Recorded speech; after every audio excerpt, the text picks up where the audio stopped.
So, can I welcome you to this fine event? It's raining in, maybe not as we know it, but there's a wee bit less chance of getting wet, perhaps, than normally. And the bad thing is there's no crane to amuse us, but we'll have a bit of fun anyway. Can I go over just a wee bit of technical stuff? There's quite a lot of us, so can I suggest that we all mute if we're not actually speaking? That would be great. If you're on a PC or an Apple, you can mute it and then just hold down the space bar while you want to speak. Otherwise, you have to, I'm afraid, mute and unmute. But if your dog's murdering the cat within earshot, can you just like Willie? Excellent. Well done, sir. Well done, Willie. Lindsay, are you recording this? Yes. I'm not going to say it. Duncan's working. I'm not going to say it. Yeah, I've agreed that. Right. If you're going to participate, and we want you to participate, if there's a lot of things going back and forward, can you show a hand? You can either do that electronically or just wave it in front of your camera. Some machines, you go to participants down at the bottom and it's there. Other ones, it's the bottom right and there's 3 wee dots and you can put up a little blue, at least I think it's blue, a little blue hand on the screen. But anyway, if you just wave your hand or just shout loudly. So as we said, the presentation is being recorded, but we'll probably stop it after the presentation so that we can have a blather and talk about people without them, you know, being able to have the evidence against us. So the program is that we're going to start off and we're going to have a very interesting talk with a PowerPoint presentation, and that's going to, I'm afraid, depend on my rather elderly IT skills. But somebody says they like it. David Harding says he likes it. Well, What's well he done, doing? Oh. so we'll have the PowerPoint presentation, which will be interactive, question and answer. Shout out if you know who's on the screen and such like. And then we'll go to a blather after that, just a general blather, basically repeating what the last 10 minutes has been. So, tonight's speaker, eminent pediatrician of national and international renown, but not only that, he's an experienced sailor. He's a local boy who went away, made good and came back. He's a well-known local family, but not only that, he's a local historian of great note, which is what is going to be important tonight. So can I ask you please to welcome our Commodore, Dr. Robert Dinwiddie. Thank you. Thank you. Lots of applause and no noise. No, I need to see the slides, Lindsay. Yeah. Give me a second.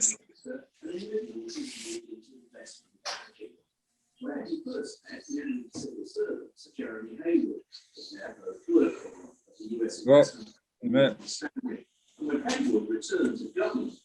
Right. Is everybody seeing the slides on their screen? Yep. Right. Thank you. Again, thanks for everybody for coming. Before I start, I want to thank all the people who've helped me put this together by providing photographs and archive and all sorts of things, without which this would not be possible. Particularly want to say thank you to Deirdre, Kate Copeland, Lindsay Tosh, John Searle, Joe Harris, John Colbeck, Richard Colbeck, Stuart Bigger, Campbell, and many others beside.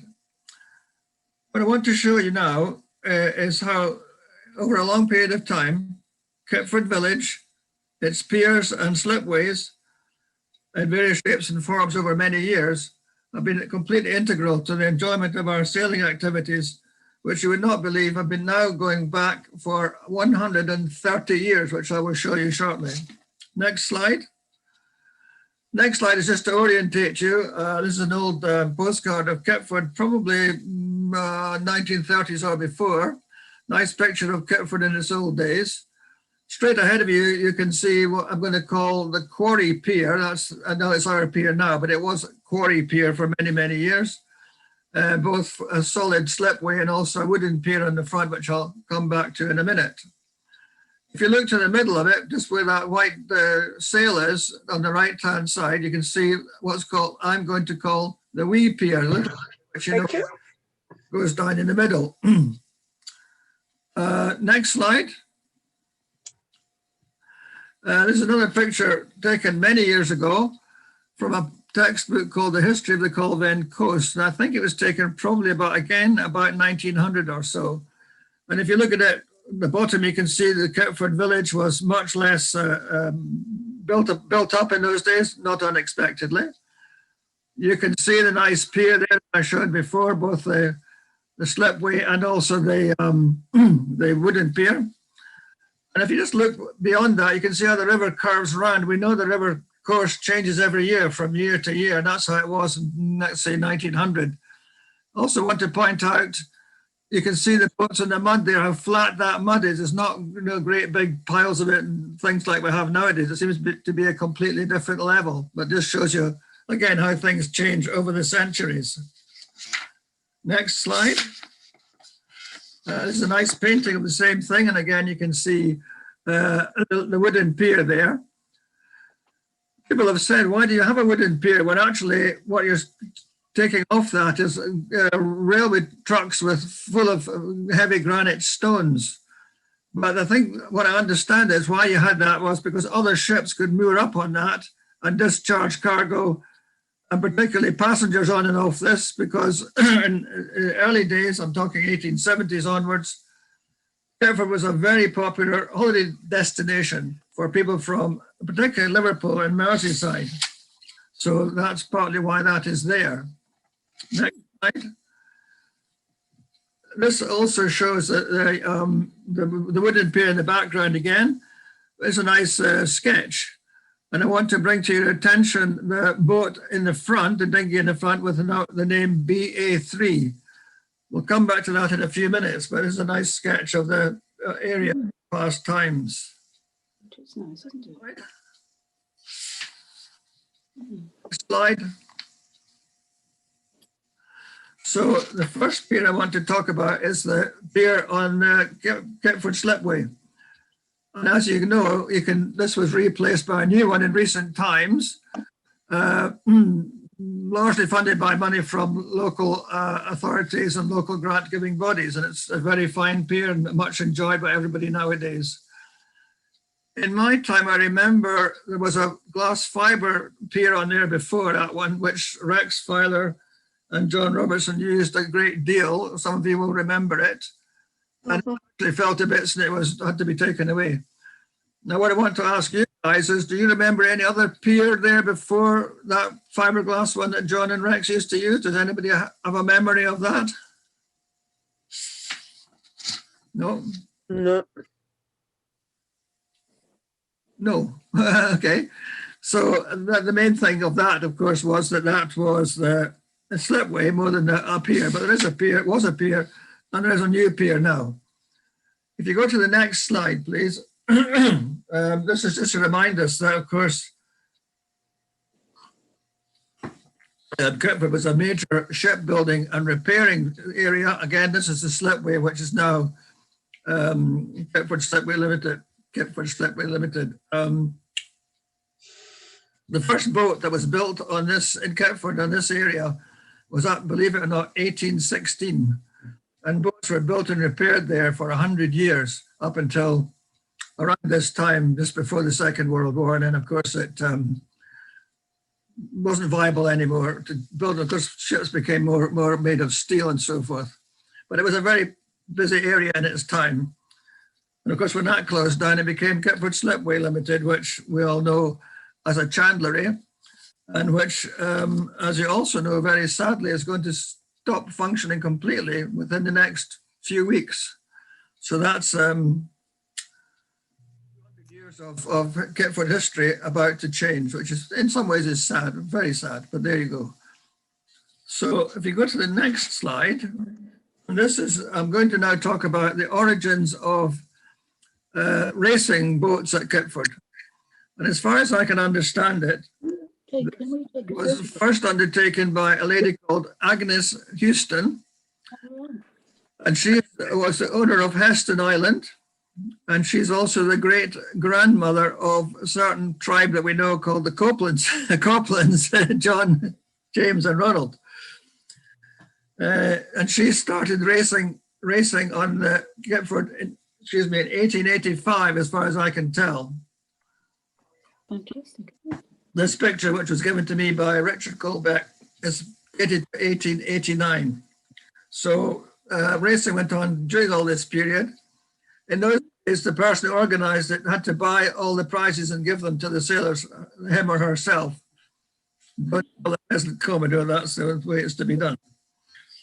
And then subsequent to that, as you know, the club was established in 1904, and this flourished up until the onset of the First World War. After that, the club didn't reappear as such, but another club reappeared in 1921, the Solway Sailing Club. That's the origin of our name. And that went on with that name until 1937, just before the Second World War, when it became what we know now as the Solway Yacht Club. The first Commodore was a guy called Wilson Armistead. And the second Commodore was somebody you'll know very well, Maxwell Penman. Now, Wilson Armistead and his father were great sailors.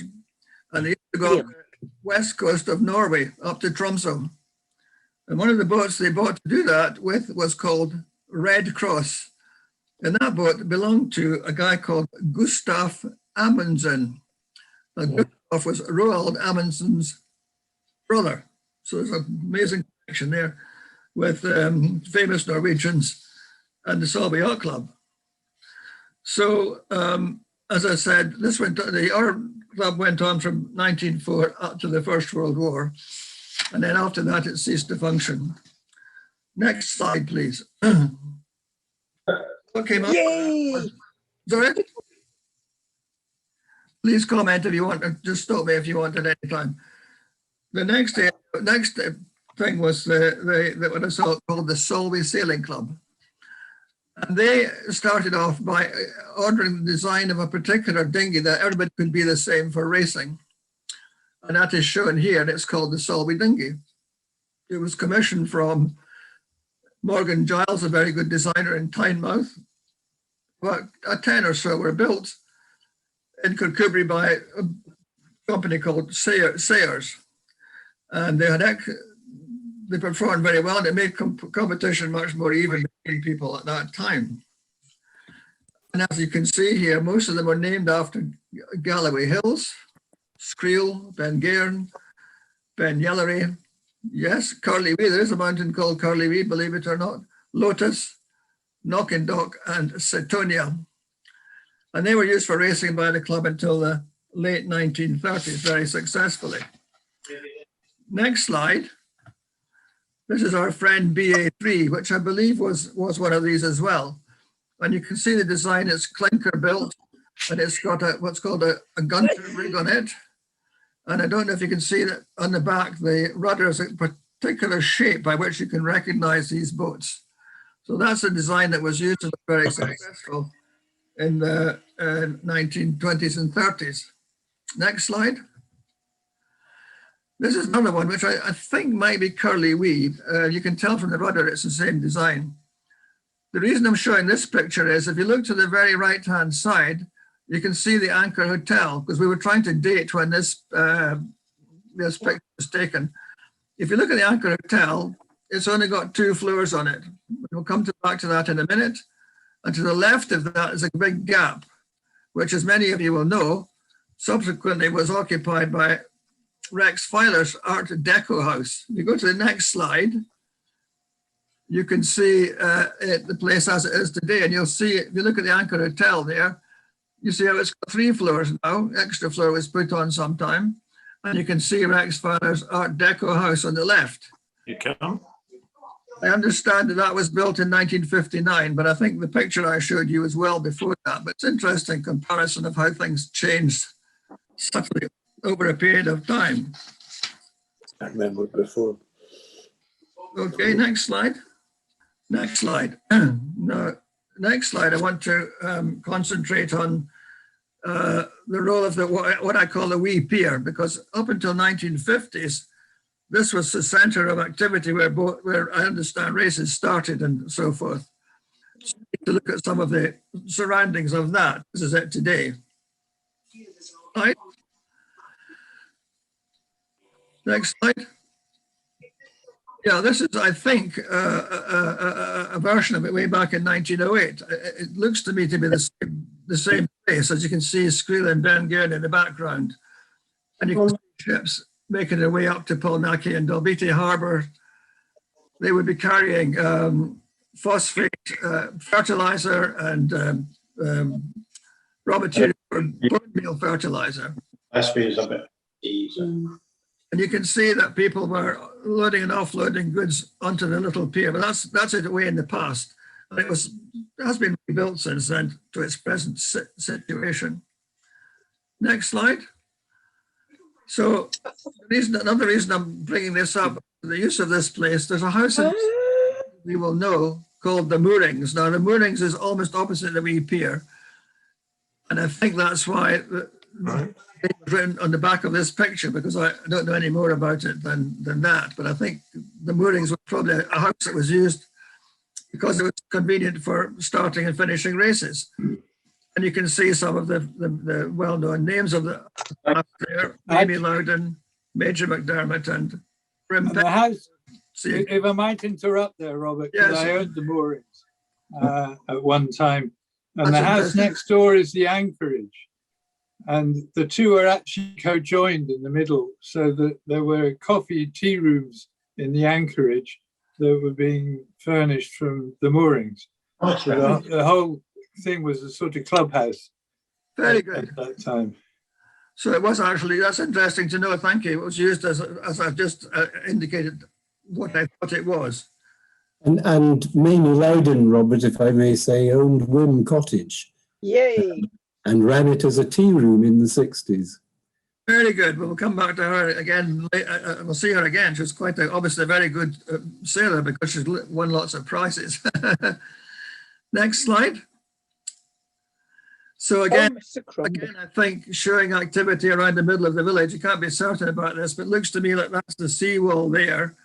And it was used in 1948, as you can see by the people in the picture: Emily Hanley, Jack Crombie, and Major Ingham, who were very important people in the club in that time. This again, just after this end of the Second World War, 1948. Next slide. Interest a lot of you because it shows the prize winners, regatta winners in 1948. Now, Thank you. I know who these people are. I'm going to give you a couple of seconds and then I'll tell you their names. You can think in your head if you know. I'm sure you know a lot of them. I think that's John Coleman. Starting at the back row, Max Penman. Next to him, Dr. Sanderson. Harry Kidd. Harry Kidd. And next to him, you must know this person next. Come on, who's this one? Don't tell by the ears. I didn't say that, but you're absolutely right. It's James Copeland. And the next one is his brother John Copeland. Next one, who's the guy John next Maxwell. to him? John Maxwell. Next one, Jeff Parks. Jeff Parks. In the front row is Mrs. Max Penman. Next person with the white shirt, who's that? I think it's Maureen Scott. No, it's Ronald Percy. I'm talking about the gentleman. Oh, that's Ronald Percy, but the one in the front's Maureen Scott. Okay, that's not the name I've got. Okay, and then I've got. Who have you got? Max Penman, Ron Percy, George Percy. I think that's I'm sorry, I can't tell you the That's answer. John Copeland, isn't it? And the Ronald Copeland. Okay, anyway, the next one, next to Ron Percy, is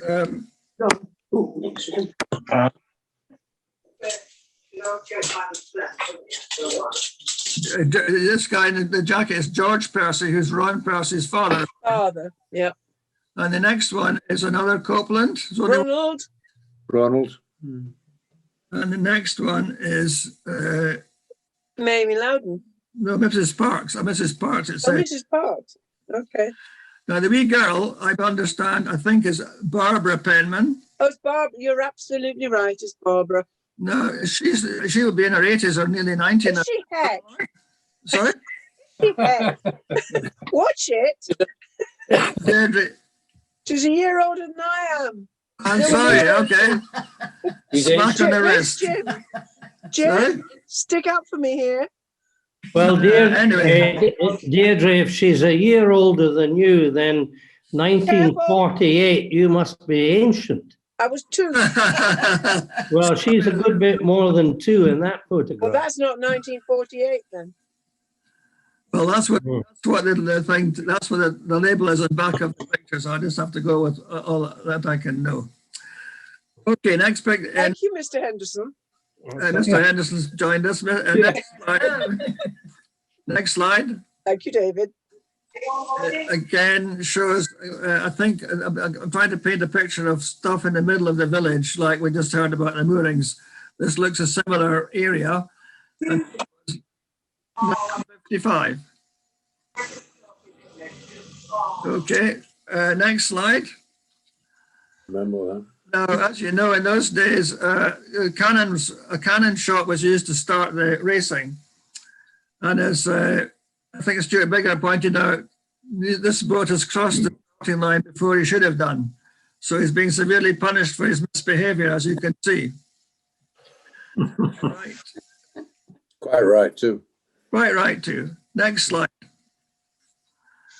Right. This is what our PIERS it is today. I want to talk a little bit about the history of the, what I call it, when our pier, or what was the quarry pier. If you go to the next slide, it just shows again a nice picture of the, as it was before, with a little wooden pier on it and the slipway and so forth before it came into our possession in the mid-1950s, I think. 50. So it's 50 at the bottom. Is it? Okay. Yeah. Anyway, if you go to the next slide, that's just to remind us what it was.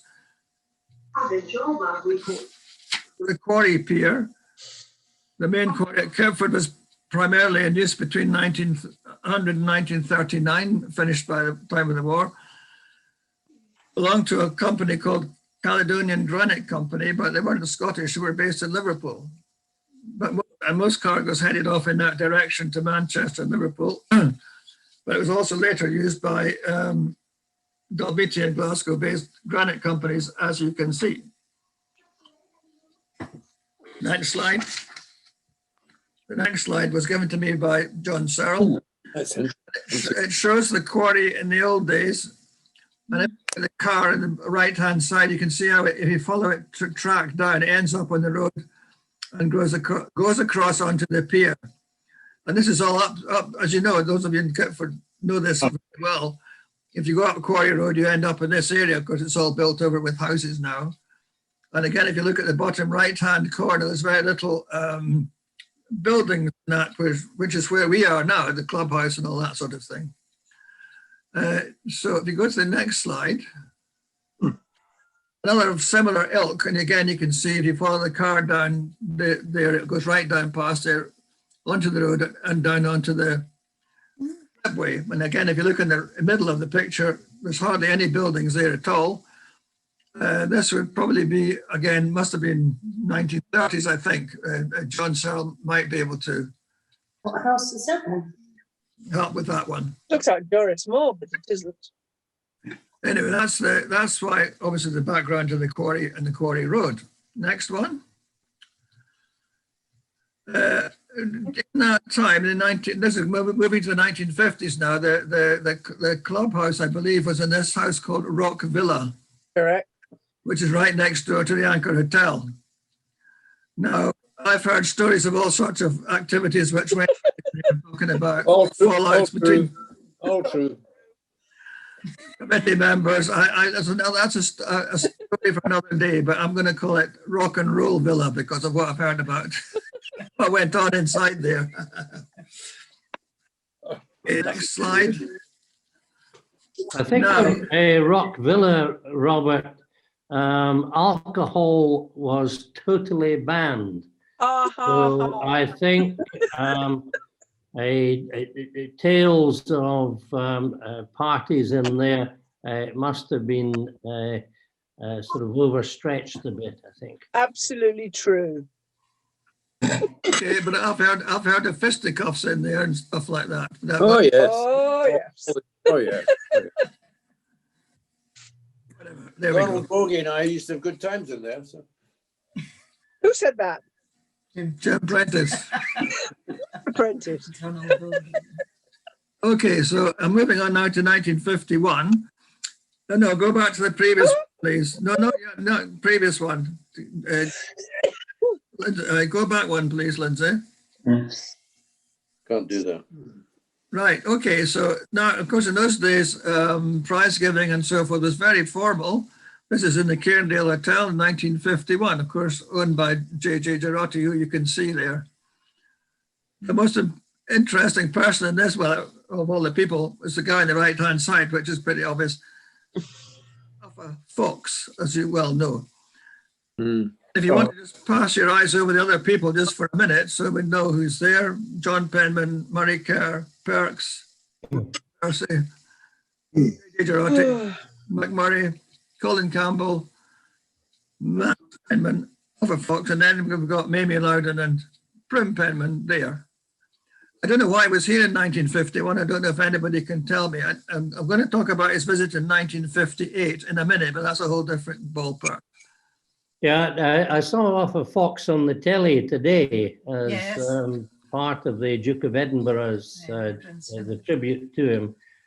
Sailing in cowslip in a flying 15. Coming to that, yes, in a minute, yes, that's fine. No, carry on. You're right, David. So anyway, somebody said he'd just like to come to this area and sail. I don't know. In the 15. Anyway, that's the first visit here. But again, it shows you how formal things were in those days. A pretty lot of black. He's a really nice guy, big tall guy. Lovely chap.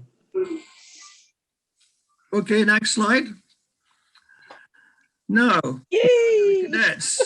Yippee! We know a few of those. Well, I can recognize the three Risk brothers and the three Barclay brothers and Michael Godin, but I don't know the others. And George. Sorry? Shout out a few names. Big Chief Rummy Tummy. Big Chief George Ratcliffe.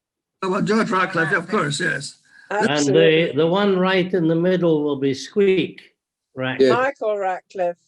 Yeah. Okay, it could be. Of course, it could be. Yeah. Oh, it is him. Absolutely. Yeah, fine. And this was on George Ratcliffe's one of his old lifeboats, Old Faithful 2. Who's the back left? Isn't it lovely? Anyway, the cadets were first cadet section was 1948, but they didn't formally get into racing until 1955-56. And in between those years, they could only race against the adults, which could be difficult sometimes. Is that Angus? Out up to the first bend on the river up to Polnackie, David. not allowed out beyond Rough Island. I think that's Jake. Be on the safe side. There were no safety boats in those days. And no life jackets. And no life jackets, probably. No, Sink or swim. Anyway, absolutely. I think So- you've got Jimmy Crombie right in the middle, centre back. Yes. You're right. I think you're right. Yeah. You're right, Rosie. Absolutely.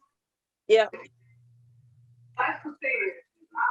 You can hire boats, but they trips all over the island. It's a great way to okay, so if you go to the next slide, in 1956, this is a very famous picture, which is in the clubhouse. And I know it's a bit dark, but what I want to do is just to go along, and I've got the names of the boats and the people, which will bring back many names to you. Starting from the left, the boat is called Kittiwake, sailed by Wilson Barclay and David Barclay. Next one is Dipper, sailed by John McAllister and Michael Ratcliffe. Look at him. Next one is called Tern, John Ratcliffe and Terry Maxwell. Oh. Kestrel, Bill Taylor and Blair Jackson. Next one is Wimbrel, Bill Dugmore and Ian Dugmore. Next one is Jan Dugmore. Jan Jan, Dugmore. it was his sister, Jan. I beg your pardon, right? It's okay. Corrected. Next one is Osprey, William Jackson and Louise Murray Kerr.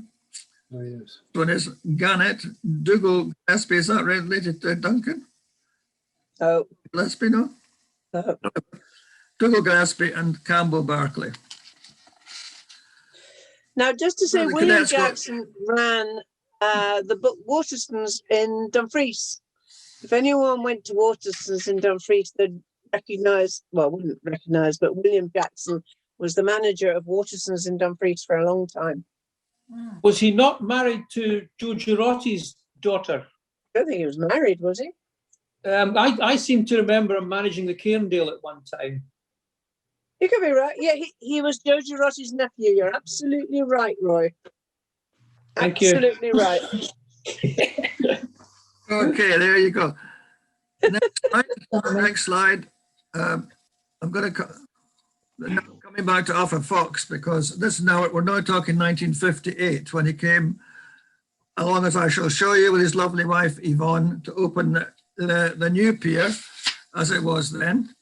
And if you go to the next slide, there she is opening cutting the ribbon to open the pier. Her Yvonne, she was French, and he only married her 2 years before then. And he couldn't speak French and she couldn't speak English, but to get along okay. What a great arrangement. James. Third wife. He was his third wife, yeah. Not all at the same time. Anyway, next slide shows her getting, she just cut it. I'm just letting you see the people who were there. You've got Myrtle Girotti just behind Yvonne, JJ Girotti there, and I think is that Jack Crombie again here. I don't think that's Michael Ratcliffe, but I'll come back to him in a second. There's John Maxwell, 3 from the left at the back of the boat, with the moustache. That's John Maxwell. Okay, doke. Now, of course, the most interesting other part of That's Fiona. And Fiona Maxwell beside her, Jim. Could be, could be. It is. wow, That's okay. Fiona. Fiona next, and next but one is John Maxwell. Absolutely. And right at the top on the very right-hand side is Mr. Copeland, senior, Yeah. father of the 3. Oh, wow, And- that's right. Oh, very And good. who's the one in the flat hat? Bill Starkey.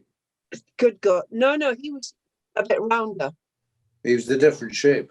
He was a different shape, David. He was the Okay, other one anyway. that had the fishing boat. What was he called? See, my brain's gone through since lockdown. Who owned Jake's house? Borthwick. Who? Borthwick. Borthwick, was it? No, that's not Borthwick. That's he had a fishing boat. Okay, we'll think about that one. Anyway, of course, the other most interesting part of this is the boat there, Cowslip, which, of course, as you Prince know, Philip. It was Prince was, Philip's boat. as was given to Arthur Fox to Prince Philip when he got married in 1947. Of course, very poignant today for reasons that we all know. And of course, Arthur Fox and Prince Philip sailed this many times together in Cowes. Next slide. Robert, just before we leave that slide, can we just slip back one, please? Go back one, yeah. Go back one. Yeah, sorry. I don't know if anybody else noticed at the very pretty ankles of Mrs. Fox, there's an interesting roller there. Yeah, That was this been- always there. And was that to help pull boats out Yeah. on their keels, or was it something to do with the granite quarry? No, it was to pull the boats out. Oh, that's really good. No, that's the slipway. Hmm? That's on the slipway, isn't it? Exactly. Yeah. It was to Yeah. pull the boats Yeah. out. must see. I think we want one of those. Indeed, but we must see if there's any, no remnant of it. There might be a wee block of something where it was filled in. We must look. No, there was always a roller there. I don't know where it's gone. I think it was to keep the towing rope off the rough ground. Stop it fraying. Yeah. Ah, that makes sense. Yes. Look. Next slide. This is Michael, otherwise known as Titch or Squeak Ratcliffe in my time, giving Yvonne a nice bunch of flowers and Myrtle Girotti. I love the hats. Mm. Yeah, as was the thing in those days, probably the occasion. Right, next one. And again, so after that, there was to be racing. And this is them getting cowslip ready for racing. I think the apprentice, did you not say that he brought cowslip up on the top of his car or something? Correct. He did. He did quite a bit on his Jaguar. There you go. Anyway, by this time, it's on a Dumfries registration. Yeah, whose trailer has he got? Dumfries truck. Girotti's, I should think. Quite likely, yeah, quite likely. Yeah. So then the next slide. It goes into the water and he's sailed it along with Tommy Hutchinson, who some of you might remember. Yeah, Yes. I do. Yeah. Came from Orkney originally, I'm told. There you go. And as well already been commented on, this boat has been seen on television in the last day or so for obvious reasons, because I've seen it. It's an hour. It's in the museum there at Cows. is it? Okay. That's cowslip. It's there. Is anybody else missing that I'm seeing? No, we've No, got I've nothing. got the boat. We're fine. Again. Anyway, needless to say, they won the race.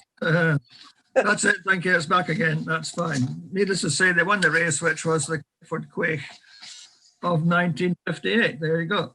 Despite a bent burgee. Well spotted, Stuart. Well Was that- spotted. Is that trophy still with us, or is that the one that was stolen?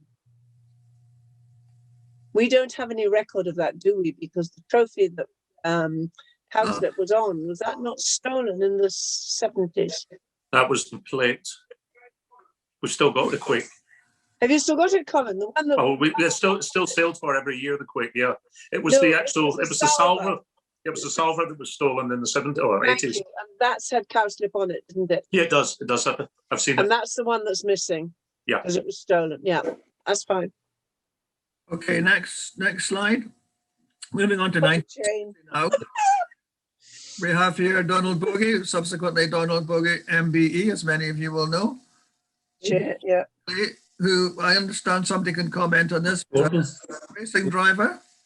Bill Blakely. Oh, Bill Bleakley. Yep. Jane Syme, who Jane Syme. not only a brilliant sailor, but a very brilliant artist, as you may know. Yeah. And as far as I know, she's still around at Rockcliffe, is that right? Oh, she is. Absolutely. I saw her last week. Okay. And then I think at the other part is a good friend, Gordon Daly, I think. Is that right? Yep. Gordon is- Sans beer. The other thing I wanted to bring up was the clubhouse was in a place called Fairfield Hut. You know, is that Oh, that's magic. behind them? Is that Fairfield Hut that's behind them? It was the Nissen hut. Well, it was a hut and there was a garage next to it, which was used as a clubhouse before our clubhouse was built in 1960. That was the clubhouse. That was the clubhouse. That was the clubhouse. That was the Nissen hut. Yeah. No, perfect. And you wouldn't believe it, we still get letters addressed to Solway Yacht Club, Frankfield Hut. To this day. There you go. Memories. Next slide. So, Oh, God. 1960. Yes. I'll go onto their names in a bit, but you see, this was in the car park in front of the toilets. There's no evidence of any clubhouse of ours behind that because it wasn't built in that time. Anyway, Is that Sandy Bear? yeah, the people in the picture, I recognize Sandy. Sandy Mayer. Is it Sandy Mayer, Sandy? Cadet Captain. John Henderson third from the right, and Robert Wilson 1, 2, 3, fourth from the left. Sorry, the right on the ground, but I don't know the others. If you want to spend a moment, Louise. Is Louise Murray Kerr. Four from the right is Mrs. Harding. Oh, there she is. Thank Wow. you. 1, 2, Deirdre. 3, left, Wow. Nigel MacDonald. 4 What from a the left, beautiful my person. brother. Look at that. Can you start from the left, Deirdre, and tell us who they all are? It's Right. Second from the Morning left in the Fox, back row. Oh, Is who is Jane Scott, no, Jane Donald, Vanessa Goldie Scott, Nigel MacDonald, Tim Ross, George Ratcliffe, Sandy Mayer, Martin Johnson, moi, David, Johnny Henderson, and we don't know who the other two are. Front. Well, the one on the right's Ian Bigger. No, it isn't. It might be Alistair. No, Might be it isn't. Alistair. Hate Might to be. tell you, it isn't. David, front row, David Wilson, Susie, no, Forsyth. Susie Forsyth. Right. My God. Louise Murray Kerr, Peter Murray Kerr, Pussy Sinclair, Robert Wilson. Robert Wilson, Wasn't. Douglas Wilson. Wilson, Catherine Wilson, and we don't know who the other two are on the right. They were visitors. Fabulous as you've got. Right, next one. And this is Oh, 1993. Lord. Now, My second. God, yeah. Now you've got Maureen Hanson used on the left. Roy Hanson Hughes, Mr. Crombie, Mr. Bothwell, Jim Clark. Oh, God. Hamish Robertson, Donald Bogey, Jake Barclay. Those two sailed an Enterprise. Then Catherine and Douglas Wilson, Nigel MacDonald, somebody I can't remember whose name is, Isabel Robertson, Stuart Money, Terry Maxwell. Oh, God. Who's the one right? Bill Bleakley, Alistair Risk, Nessa Goldie Scott, and Martin Wilson. Yeah? You've missed Jim Brent. Where is he? I miss Nigel. Nigel hey, MacDonald. I miss Nigel. Back row third from the left, I think, is Bill Mr. Starkey. Bothwell. What?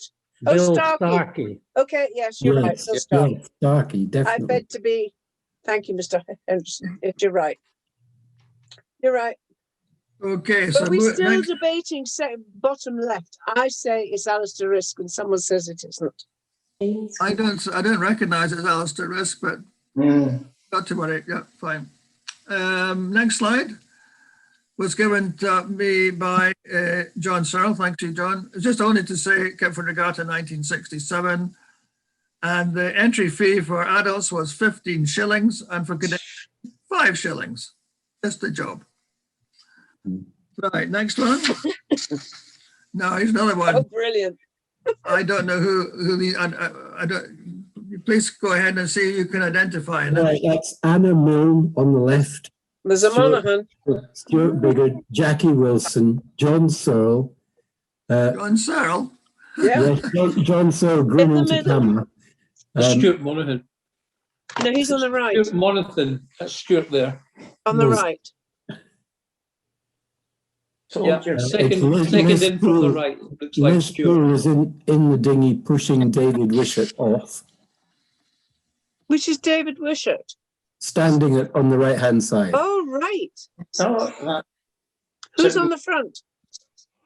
Anna Milne. No, right in the water. Yes. Oh, right there. There he is. Right in the water. that's The boy looking back towards us. Yeah. Yeah. I don't know who that is. Don't No, know. no, we can't find out who that is. Okay, doke. Next slide. The next most interesting period was 1991. And Cool. this wind charm, which is, you can see it if you read below at the bottom, it was owned by Lieutenant Colonel Gordon Dinwiddie, Maitland Dinwiddie, Yeah, he was. Jamie Rogers. But getting off the boat is, I think, Mrs. Bridson, that's Bill Bridson there. Yeah. Yeah. It is, yes. And there, she's coming to open the pier. And as you know, wind charm's still around. It's on the pier even to this day. But then in 1991, she was greatly welcome to open the pier. In addition to that, next slide, this was a redesigned pier, next, the one that we have now. And again, you'll recognize this picture from, excuse me, inside the clubhouse. The pier won a prize by the British Marine Industry as the best pier of the year.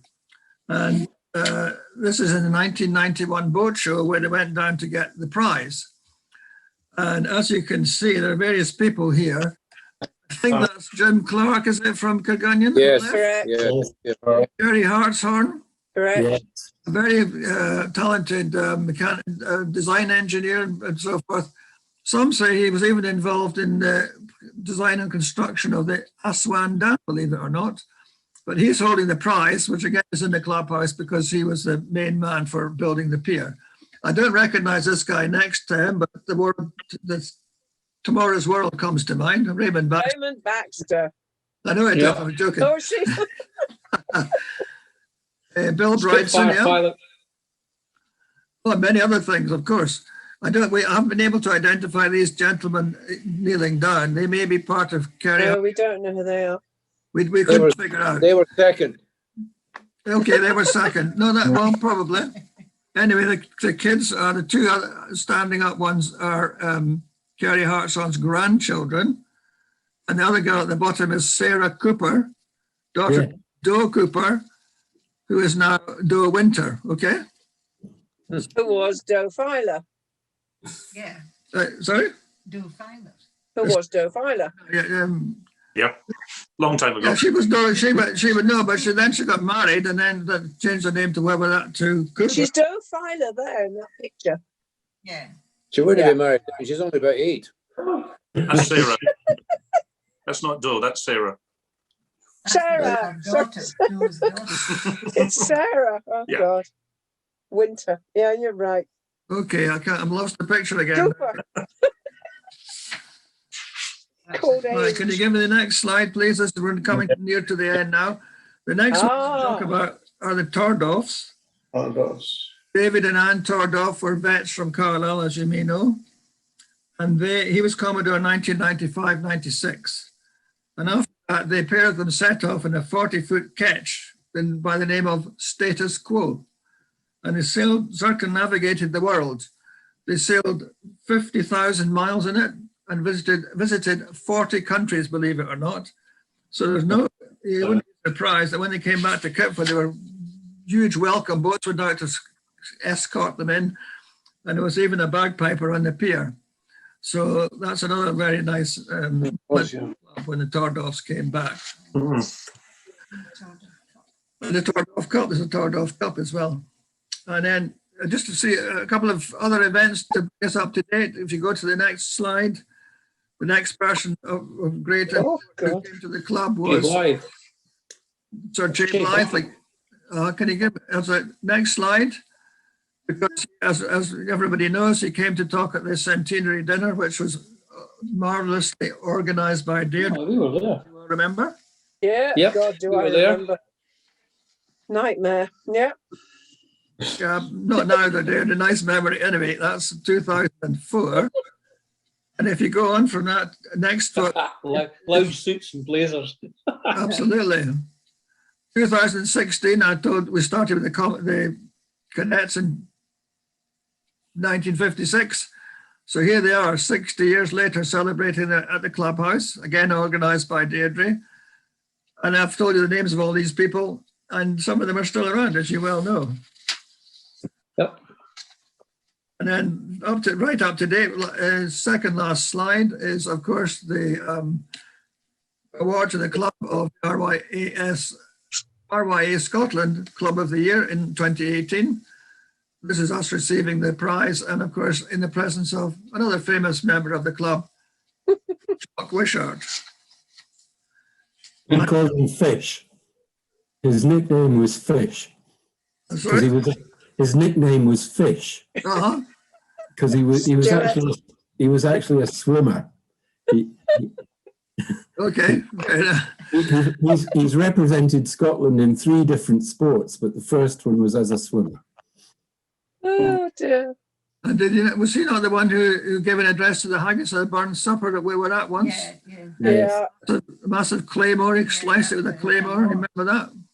At the At the award, yeah. We give it. Okay. And then the last slide, again, given to me by Joe, Oh, brilliant. just shows how the club, piers, pontoons, etc., are still a source of great enjoyment and happiness all round, which, as I've just said, has been going on for 130 years in the past, and I hope will go on for many more years to come. Excellent. Excellent. Thank you very much for attending and contributing to the discussion tonight. Thank you. Well done, Robert. Well done, Robert. Yeah. Right, I Thank think I should formally say that the club is very grateful to Robert for the that really very riveting talk, very interesting and lots of wonderful stuff to look at and reminisce there. So, Robert, thank you very much. Can you put your hands together, please, very quietly? Thank you, thank you, thank you. We look forward to the book. I need some help from you, John. That's just at the end of the formal part of the Very nice. proceedings, but I think we should just let the thing run and blather amongst ourselves for a wee while. I've run out of wine.